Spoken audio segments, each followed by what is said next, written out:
c'è luce ovunque.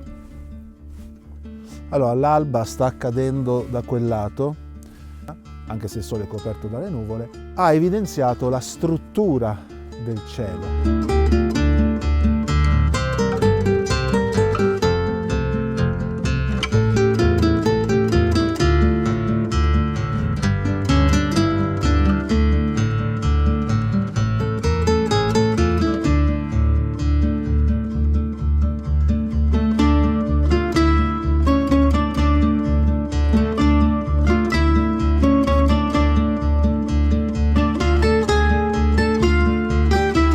Piccolo cenno storico, visto che siamo qui, siamo nel borgo di Alba Fucens, o Alba Fucente come poi si è chiamato successivamente.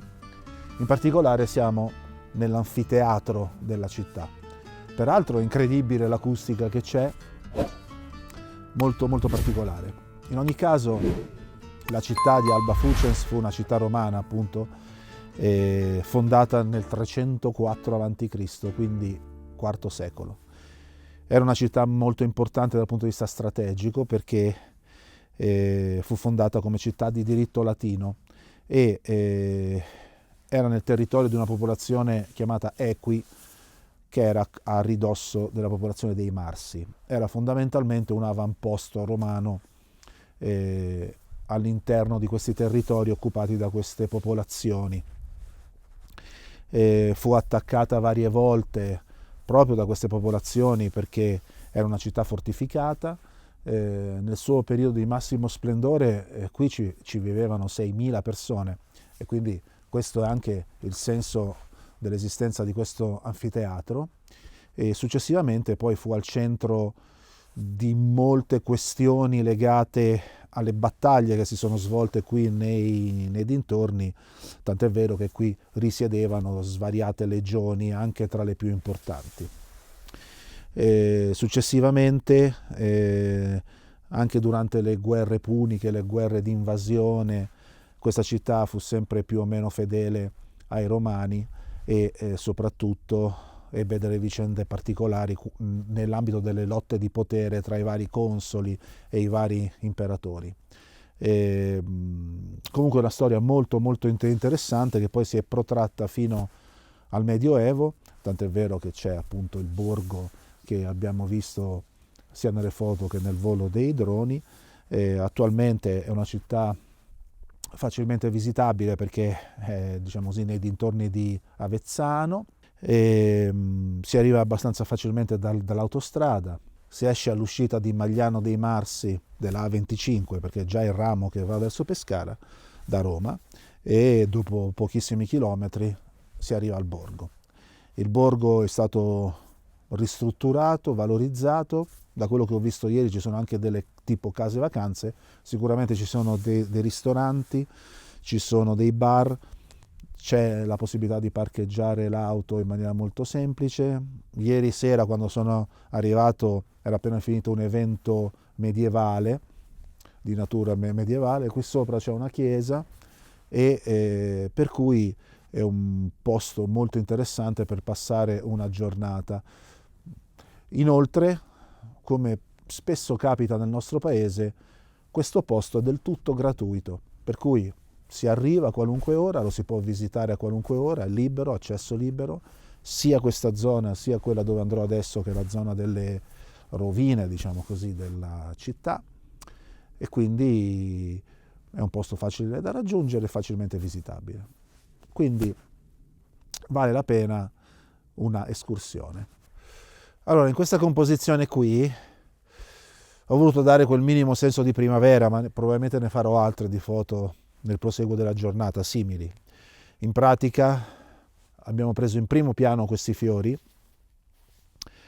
Ci sono due tipi, uno giallo in primissimo piano e forse vengono un po' nascosti quelli violetti in secondo piano. E poi sullo sfondo parte dell'anfiteatro. Questo appunto per contestualizzare la foto, anche se non sembrerebbe, nella stagione attuale, che è appunto la primavera. Chiaramente dal punto di vista tecnico, cosa abbiamo fatto?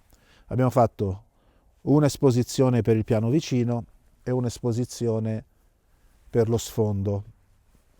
Qualcuno ne fa 3, quindi fa un'altra esposizione per diciamo così, l'area intermedia, però fondamentalmente secondo me non è necessario. Ho fatto 2 tentativi, uno con f11 e l'altro con f8, proprio perché soprattutto con quest'ultima apertura del diaframma f8 l'obiettivo dà il meglio di sé, cioè è molto più definito rispetto a f11 e soprattutto facendo un'esposizione multipla non c'è la necessità di chiudere l'otturatore oltre un certo limite, di chiudere il diaframma, oltre un certo limite, perché appunto ho già deciso di fare più esposizioni da poi unire in post-produzione.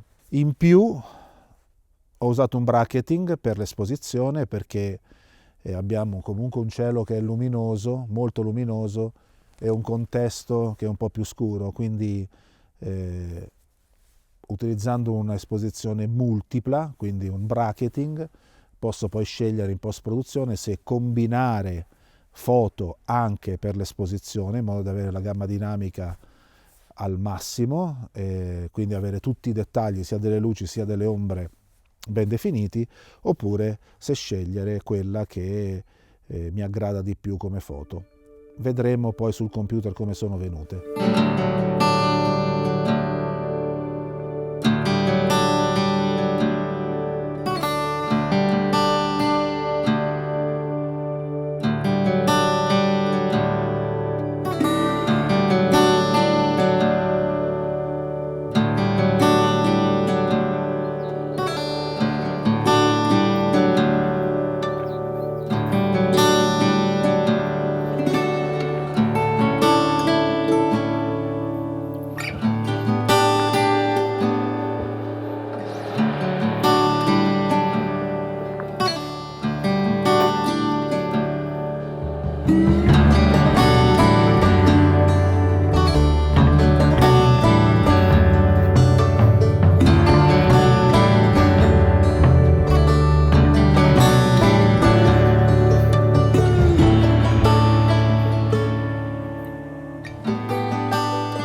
Allora, questa composizione qui consta della lapide in primo piano, della strada che comunque, grazie alla distorsione del grandangolo, compone una linea diagonale sulla foto, conducendo lo sguardo di chi osserva la foto in tutti gli elementi della fotografia, appunto, e nel campo intermedio abbiamo questi fiori, sperando che saranno evidenti nella fotografia, e gli altri elementi della città, con anche un pezzettino di cielo che è sempre molto interessante in questo contesto. Tecnicamente ho fatto 2 tentativi. Il primo è di mettere a fuoco sulla lapide con un diaframma molto aperto, quindi f4, che è il massimo che questo obiettivo può consentire, in modo che tutto il resto venga sfocato e quindi l'attenzione è sul soggetto principale. Invece un altro tentativo è stato quello di chiudere un pochettino il diaframma f8 e di fare una prima inquadratura, quindi una prima messa a fuoco sulla lapide e una seconda messa a fuoco all'infinito, per poi combinarle in post-produzione. Il senso di questa foto qual è? È quella di dare un contesto al luogo in cui siamo. È ovvio che siamo in una città romana con delle rovine, per cui è abbastanza ovvio, ma la lapide dà un contesto più preciso, che appunto si tratta di una città romana e non di rovine indefinite. In più, se riesco, diciamo così, a evidenziarli, i fiori danno il contesto della stagione, che è la primavera. Vediamo quale delle tue foto mi piacerà di più e la vedrete a seguire.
Allora, prima di terminare la giornata, perché peraltro è anche prevista pioggia tra poco, così come ho fatto a Rocca Calascio, sfruttando questa fioritura e anche la varietà delle piante che sono presenti in questo posto, utilizzando l'obiettivo più lungo che ho, il 50-230, sto provando a fare dei primi piani di questi fiori.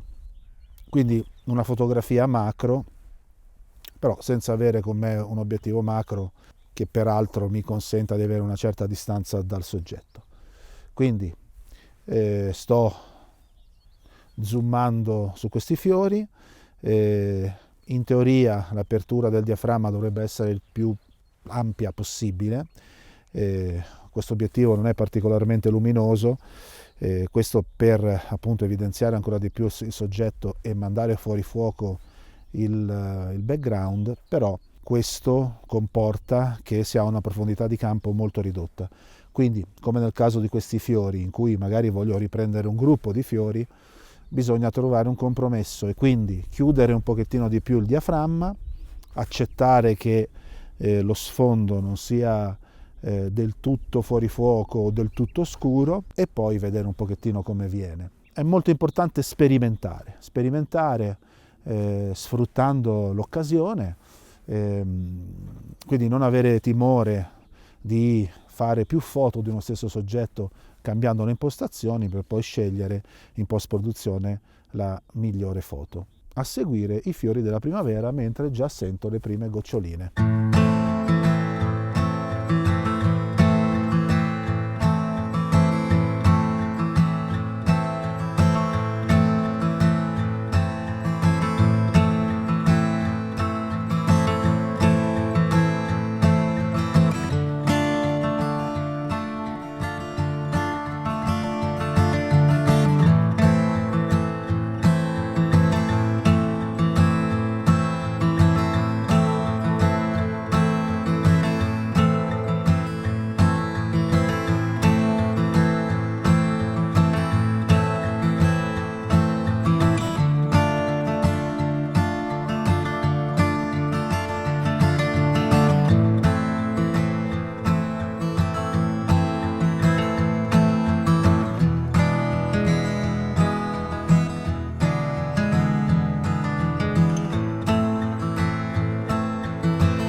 l'avventura di oggi finisce qui.